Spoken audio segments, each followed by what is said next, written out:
I'm standing in for our CEO, Anna. She was called into government meetings with the Brazilian government for actually basically this topic. And I run business development and corporate functions, a number of them at Sigma. So this kind of works along with my day-to-day and some of the commercial strategy we have. But the thematic here is, how do you decarbonize the electric vehicle supply chain? I know a lot of you are familiar with electric vehicles, and Sigma in itself was started to align the lithium supply chain with the ethos of electric vehicles, right? We all like the idea of decarbonization and helping the environment, but there's ways to do it that are also carbon neutral, as opposed to what the current situation tends to push through. This is all within the broader challenge of the EU battery passport. In particular, building traceability into the supply chains. Right now, a vast majority of the lithium and critical battery metal supply chain runs through China. That's a problem geopolitically for everybody, but also that's a problem with traceability.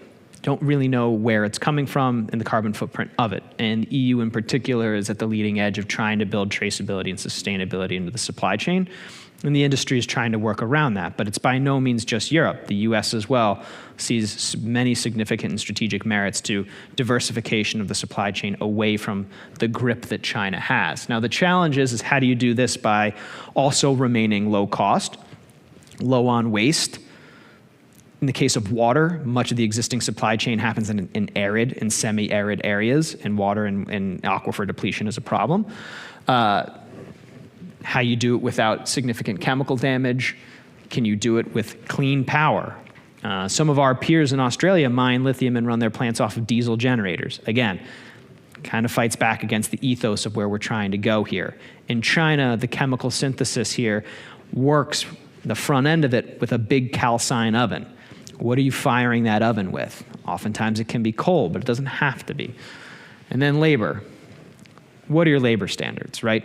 One of the big things that we saw with the boom of lithium over the past 2 years is a fractionation of the supply line, and in many cases, artisanal mining in jurisdictions like Africa that bring death amongst labor, child labor, issues along the lines. So this is generally a good portion of the supply line. That's about where the market is right now. The blue represents sources of lithium from traceable, sustainable, maybe not even sustainable, but traceable, minimum, work ethic regions.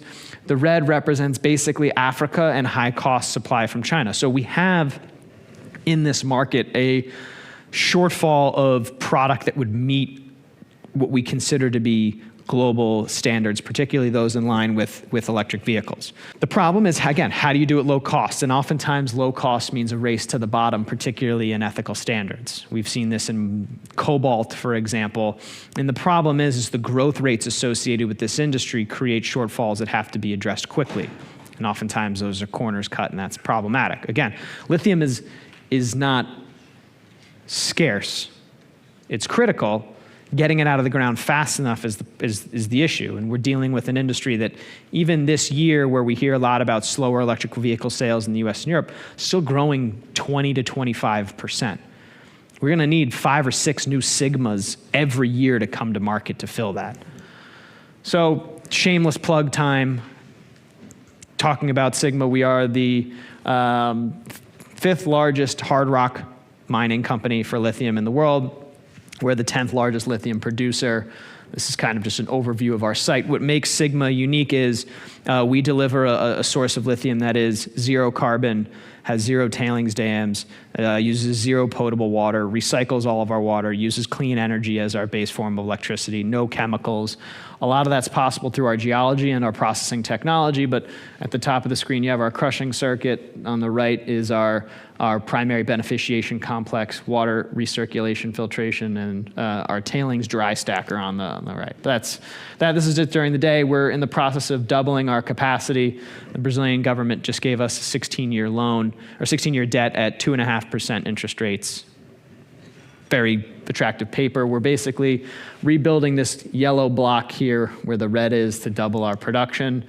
As I kind of talked a little bit about the trinity of low cost and sustainability. I'll try to move quickly through this a little bit, but the whole point is mining doesn't have to be a dirty, unsustainable industry. It has for a long time because the demand wasn't there for anything different.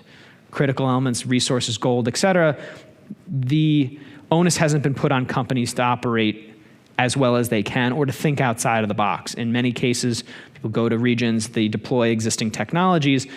The thought process about being innovative hasn't really been there, but it's possible. We have the technology to do this. Sigma is doing it in a way that is not really, it is all out-of-the-box solutions. We adapted technology from diamond mining, so we don't have flotation, which means we don't have tailings dams, which means we don't have flotation chemicals. It's all possible. It's just a question of doing the pilot work and getting there. Sigma was a bit of an innovator in this regard, but we didn't do anything that requires significant excessive technology because you don't want to.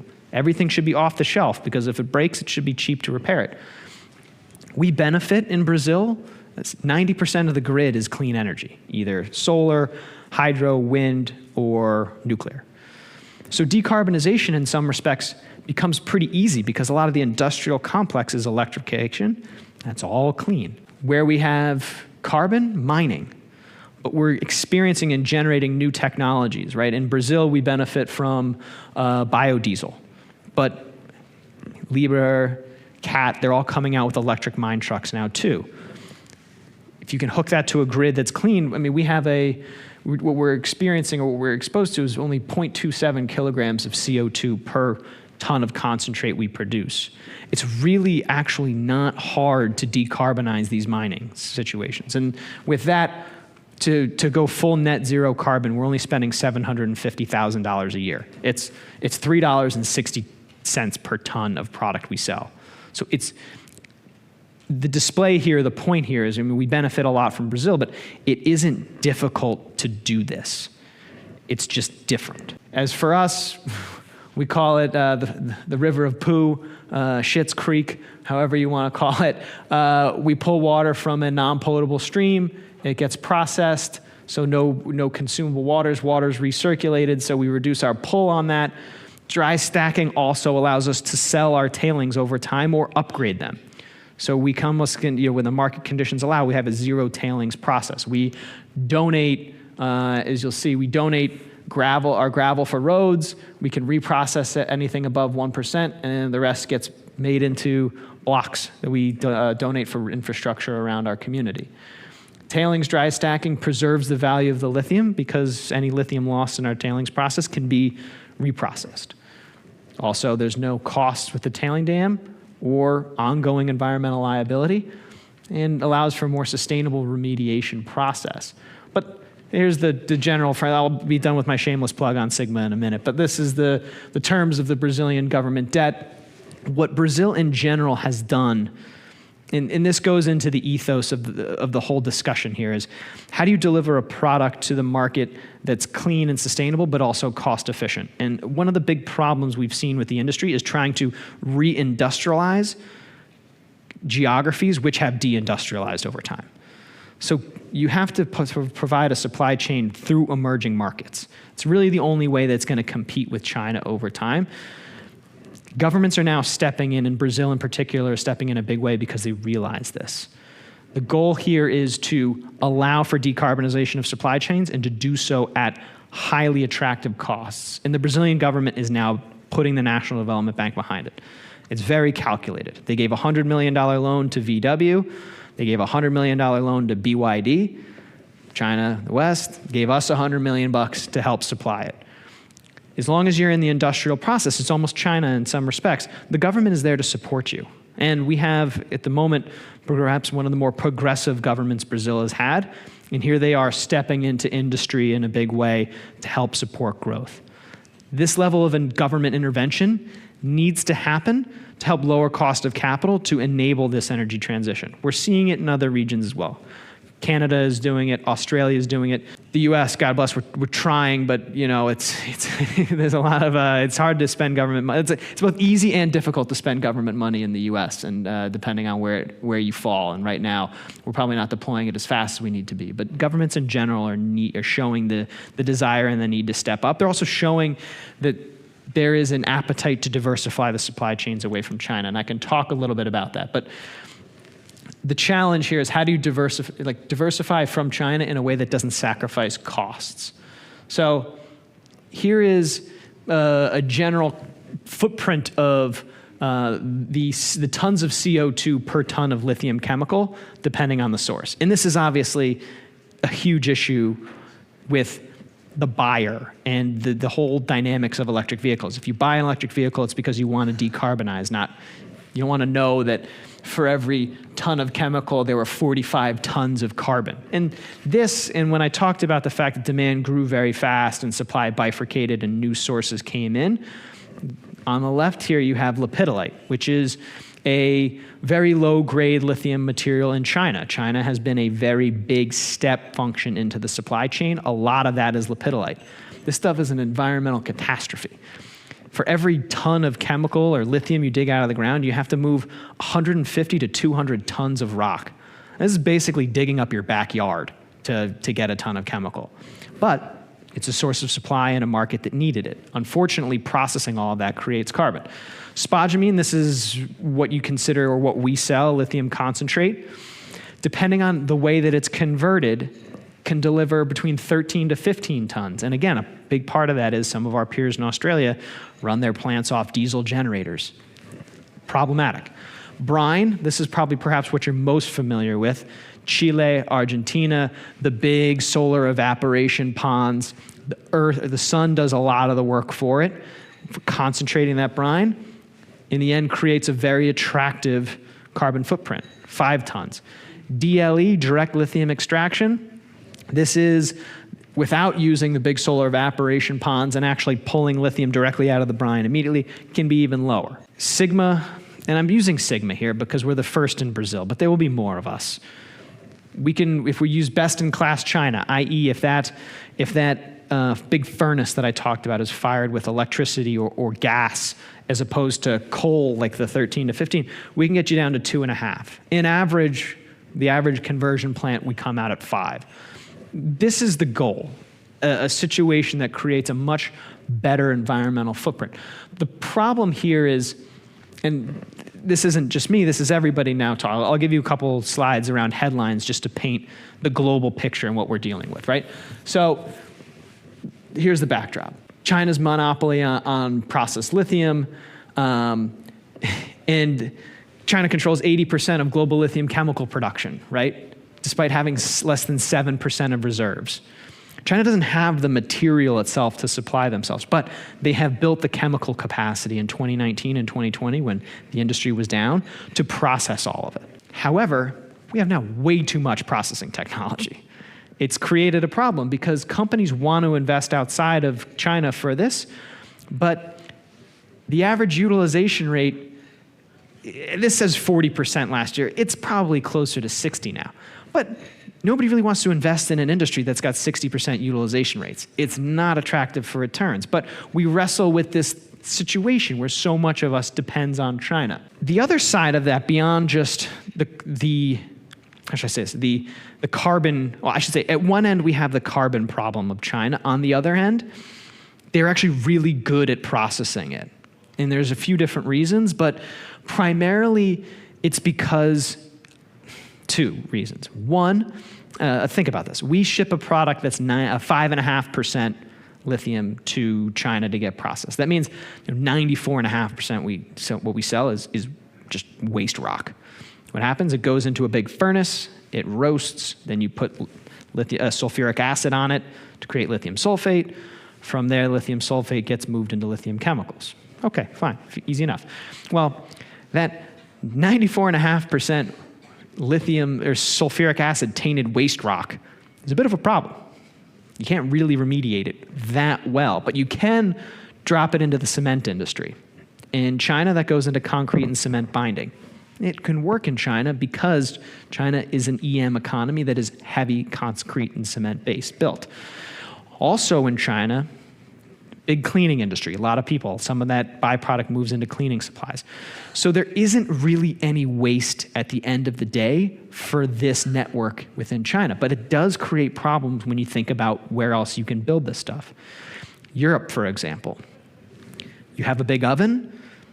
What are you going to fire that oven with? German coal? Not so much, right? Gas? No offense. You tell me the gas price. It's $100, it's $5. Nothing is as competitive as Saudi or the US. And then where are you going to put the waste? It's really steel and glass infrastructure now. So how do you deal with this? At the same time, you have this end, but then you have the environmental concerns of the mining and resource side in China. As I said, some of that lepidolite, you're processing 150 to 200 tons of earth. That's not the processable stuff. That's just waste movement. And if you don't process that correctly, it ends up in river systems and we have shutdowns. So the supply chain is often also incredibly volatile because you have situations where China will shut down regions that are not environmentally sound quickly because you can't have river pollution. It creates a lot of volatility. And as I said, oversupply also in the utilization of these assets creates really difficult situations. So the industry is rethinking its strategy. We've had companies try to build these plants outside of China. The problem is it gets super expensive, and I'll talk about numbers. And I don't like bashing my peers. This is not the intent. It's really hard. These are all very capable companies. The problem is we're stepping out into regions and moving into dollar CapEx without a really comprehensive plan. Piedmont, one of our peers, is abandoning a $600 million plant they had in Tennessee. Albemarle is halting expansion. Albemarle was canceling a $1 billion plant in Richburg in the U.S. Lithium Americas is raising its CapEx budgets and issuing stock, and Albemarle is issuing stock. And Tianqi, a Chinese company, is slowing plans in Western Australia. We came out as an industry with these really grandiose plans to move past China. And what happened is the cycle got oversupplied, and now all of a sudden you have billions wasted, equity recaps, and a lot of carnage. And as I mentioned, oversupply. So this is just the margin profile of buying what we sell, this concentrate, and trying to make chemicals. For a period of time, it was very profitable, but in reality, over time, it's not. And in this year, margins were like firmly negative for a good period of time. And over time, they've been close to zero. So it's not and even look, this is a good period of profitability, but that amount of volatility isn't conducive to making investments. It really isn't. You'd love a steady return over time. Obviously, everybody would, but this is a very difficult backdrop to invest in. And so at the moment, no region can offer what China does, and that's the problem. As I said, over 60% dependent. China has over 30 companies capable of making battery-grade lithium from this rock. There's 5 plants in the rest of the world, and they're getting tabled. In 2018, there were only 5 companies that could do it. China has proliferated this technology dramatically. And I'll say one thing. We call this specialty chemicals, but anywhere where China has proliferated technology is not really specialty anymore. That said, structural cost advantages, $10,000 to $15,000 per ton of CapEx versus $25,000 to $30,000 a ton in developed markets. As you said, low operating expenses, technical expertise, ample waste upcycling opportunities, and the largest market of consumption. The problems, again, geopolitical, tensions are mounting, customers want traceability, and demand is there now for lower carbon solutions. We see that. European automakers are coming to us now saying we need a better option. The other side of that as well is the supply chain is very inefficient. We ship 5.5% lithium from Brazil to China. It's a long way to go for a lot of waste. You're shipping a lot of waste. It's an environmental footprint for that waste. It's a cost on that waste. But look, Australia is the market where we've tried to do this. High CapEx, high operating costs, limited waste upcycling, but it's close to resource, which is good. United States, high CapEx, limited resource proximity. You're still shipping a lot, but we do have lower energy costs and we do have a technical expertise, so you get a little bit here. In Europe, high CapEx, high OpEx, no waste solution. You do have technical expertise here for chemicals, which is great, and it's a market for consumption, which is also good. Africa, high operating costs, limited waste solution, limited technical expertise, but you can build very inexpensively there. The whole of this, I say Brazil gets you close. There are other geographies that are looking at this. Think Saudi Arabia in some respects, or Dubai. Think also Morocco. Low CapEx, low OpEx, ample waste solutions, proximity to resource, but a little bit on the limited technical expertise side of this. So no real solution is holistically as responsible or attractive as China. But what works here is we can actually bifurcate the supply chain. And this is, I think, we're seeing now on a bigger level, and this is how we can decarbonize, is a focus on breaking down this process further. So in regions like Brazil, you can put that big furnace and wash next to your mine, and you can then ship a lithium sulfate, a lithium intermediates product. That way, what happens is you're moving something that's 30% lithium now. So you've cut down on the waste. And then you can just build a downstream specialty plant at site for demand. You're talking about batch processing, chemical engineering, things Europe does very well, things the US does very well. You still deliver on localization, and now you can do it green. And this also maximizes basically the competitive strengths of the global supply chain. You have a traceable, capital cost efficient, waste efficient, and green supply chain. And it introduces diversification to existing supply chain while neutralizing some of the geopolitical risk. And look, the demand is coming. This is updated for more bearish situations, but this is the European gigafactory capacity. There will be more demand locally for consumption in Europe that we have to basically hit, and traceability is the key issue. So this is just generally a flow sheet. This is kind of where we are, and when I say we, I mean the whole industry. Mining, crushing and upgrading waste, sell spodumene concentrate, this big calcine, roasting, calcination, crystallization. The key is incremental investment to move downstream while not spending the billions of dollars ourselves and maximizing what we know our value assertion can take us. And that keeps us from diluting our competitive strengths into this territory, which we're not good at. At the same time, you can get a better return because European companies are not having to invest in this capital-intensive, emerging market-centric part of the actual supply chain. What will we eventually need that doesn't exist, that will be helpful? The more demand that you get from auto companies for this green product will build in some form of traceability premium. And I don't have the slide, we have another one, but you're already seeing the market bifurcate a little bit. You can price lithium from Zimbabwe, you can price it from Brazil, and you can price it from Australia, US. You're starting to see prices diverge a bit, with Africa containing this lower premium, this lower price, as demand pull is starting to request some traceability. It's not huge yet, but directionally it's where we're going. This is basically the same thing on a higher scale basis. But look, this, you don't even need to worry about this. Don't even worry about this.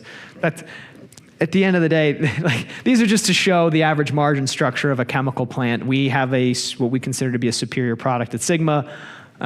We can create a ton of chemical more efficiently than our peers can with their product. So we can kind of extract, or we deliver more value to our customer. When we go downstream, we can extract that value, which is part of our reason why we would do this. We think there's margin for us, but this isn't supposed to be about Sigma. This is generally kind of an industry conversation. But that's, when we talk with customers and when we engage with governments, the big question is, how do we diversify from China, and how can we do this? And I think this is the solution we're increasingly pushing as a company, and this is the solution that's gaining traction. And the Brazilian government, for example, through the National Development Bank, and again, it's not just us. Pilbara, one of our peers in Australia, just bought our neighbor in Brazil, Latin Resources.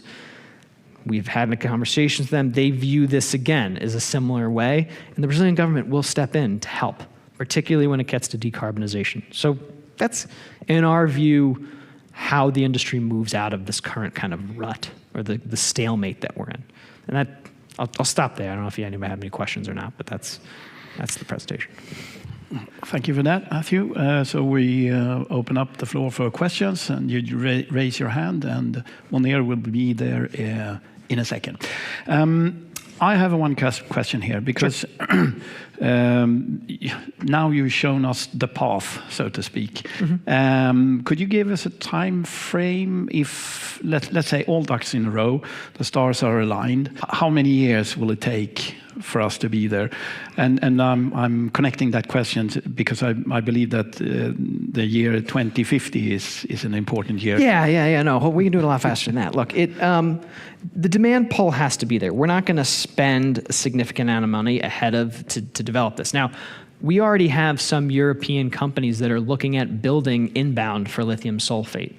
China can take it. So there's a supply chain that's growing around this, and that's the thing. It has to develop a little bit at once. We are focusing on expanding our resource. Through that, we can integrate into this intermediates platform if we so choose. It's hard to say, but one of our peers is investing $1.5 billion to build this facility out in Australia. Now that's the full complex, but we can put a calcine and an acid wash for $200 million in Brazil. And that's a vast majority of that massive spend. So capital efficiently, we can do it quite quick and quickly. It's a calcine and a sulfuric acid station. We can build that in a year and a half. So when we talk internally about this at Sigma, we're talking 2027. So, and I mean, if we wanted to, we could do that faster. We don't necessarily want to at the moment, but this is 2 years away type situation, not 10, 15 years away. So the crux here is not really time. We have the technology. We just need to put the money where the mouth. Yeah, it's getting the ducks in a row. Building the supply chain around it. And in Europe and in the US, we've had a little bit of a slowdown in this energy transition or electric vehicle transition, and this gives the industry in general a sense to collectively catch our breaths. We've been sprinting for 2.5 years. It's a good time to take stock of where you are and reassess the situation. This is healthy in the grand scheme of things for making sure that the industry adjusts in a way that is the best for everybody and the one that is the most economically viable. If prices stay really high for a really long time, you're going to be met with a lot of solutions that don't make sense. In the grand scheme of things, the goal is to keep costs low because we want adoption up. And that will be helpful, particularly when you think of European automakers who are trying to fight against this wave of Chinese electric vehicles, which are really cheap. Like, I don't know, we don't have Zeekr in the US, but I walked by the dealership last night. It's a nice car, its specs are phenomenal. It's not that expensive, particularly when you think about what you're getting. So doing it in a framework that delivers on the ethos of it, but also cost efficiently and without putting European or US business out of business. So the answer there also is really it has to be some economics behind it. Yeah. Any questions from the floor? And I'll continue there. How do you think that the situation of Northvolt Industries? Yeah, look, we invested where we did because from our view over the life of our project or over our investable horizon as a company, the best decision is to own the lithium. Battery making is a tough business, and it is not a panacea, and the technology changes all the time. And we, hear from the Brazilian government, we should invest in batteries. No, it's tough. Technology changes, costs are high. You need to be able to do this cost and capital efficiently. A lot of companies will make it, a lot of them won't. This kind of goes into this view of, unfortunately, in a market trying to figure out the way to do things as cost and capital efficiently as possible. And sometimes the situation will get tough for certain players. That's right. We will thank you for that. Okay. We're running out of time, but be quick. Sure. I arrived a little bit late, so maybe you might have already addressed this. So in that case, you can forgo this question. But what about alternatives to lithium? Because sure. There's magnesium, iodine, sodium, iron, zinc, air batteries. Yeah. For a number of those, the problem is weight and cycle time. Sodium is a little bit unique in this argument, but some of them, the problem with batteries mass density. You get to a point where you're adding more weight to move the weight. And that becomes a problem for electric vehicles and certain technologies as you start adding battery just to move the battery. Lithium being the lightest metal and the fastest from a cycle time perspective creates the best performance. Energy storage, perfect application for a lot of these batteries. Sodium is a little unique because sodium still delivers, at least if you believe some of the specs from CATL, they can put together a battery that's decently competitive. You heard a lot about that in 2022 when the price of lithium was $40,000 a ton and above. The price of lithium is now $10,000. So you don't hear that as much. I think in a world, and what we as an industry have to remember is we don't sell lithium to industrial companies. In China, these are tech companies. They're highly innovative. What we had heard in the general conversation was the idea of a sodium-ion battery car is pretty low risk. What you might see in a world that develops over time is if you have an electric vehicle, this big lithium-ion battery powers the car, but all the drivetrain, but also your AC, your audio, your windows, your cameras. Maybe you start in a world where you have a small sodium-ion battery that runs that, and the performance of the vehicle runs on lithium. And over time, you have a creep in the cell structure. But even then, in a world where electric vehicles are growing and rapidly growing, particularly in China, you still have a demand picture that requires a lot of lithium. But yes, no, particularly when prices are high, this is substitution conversation comes in. And whether that's just talk from CATL to lower the price or that's real, we sell to tech companies. There's make no mistakes. The worst thing for an industry is high prices that are too high. Look, these are all risks in operating a business at all times, but lithium supply chain and the technology and the advancements behind lithium batteries are such that this will be the future for the next 10 plus years. And the amount of growth we're at this 1 million ton market right now, even bearish suggestions are 2.8 million tons of demand by 2030, going to 5. So we still need so much new supply and investment that it creates topics of conversation, but it's not necessarily detracts from the overall profile of ultimately where we're going. Of course. And thank you. Yep. So we'll give you a round of applause. Thank you. Thank you.